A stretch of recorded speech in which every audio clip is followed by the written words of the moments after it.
Коми примет вторые молодежные арктические дельфийские игры. Глава республики Владимир Уйба и директор Международного дельфийского комитета, член комиссии Российской Федерации по делам ЮНЕСКО Владимир Понявин провели заседание Организационного комитета по подготовке и проведению игр. Мы точно совершенно по обратной связи получили очень большое количество от зрителей, от детей, от родителей.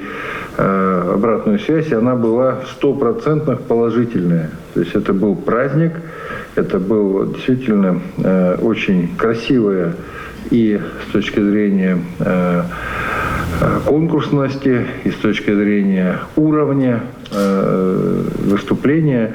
И, безусловно, вот такое сосредоточение талантов, более 600 молодых людей со всей России, талантливых людей, встретились в Республике Коми, тем самым, в общем, заразили в хорошем смысле и наших и зрителей, и наших ребят своим талантом. Ну и, конечно, эта общая атмосфера дельфийского движения, она, безусловно, распространяется через вот такие яркие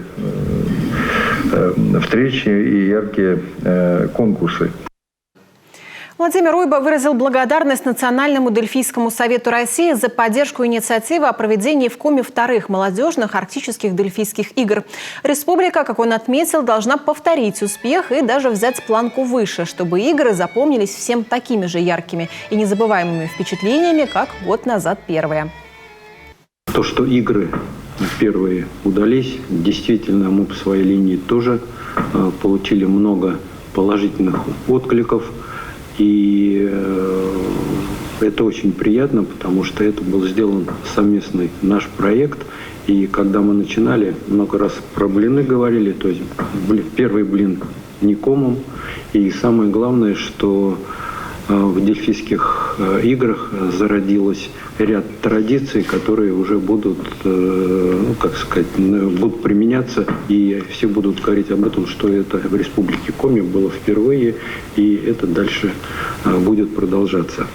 Вторые молодежные арктические дельфийские игры будут направлены на поддержку молодых талантов, патриотическое воспитание подрастающего поколения, развитие межкультурного диалога, продолжение знакомства с гуманитарным и творческим потенциалом Коми. В мае будут проведены предварительные прослушивания, а в сентябре – отборочные испытания для утверждения делегации республики.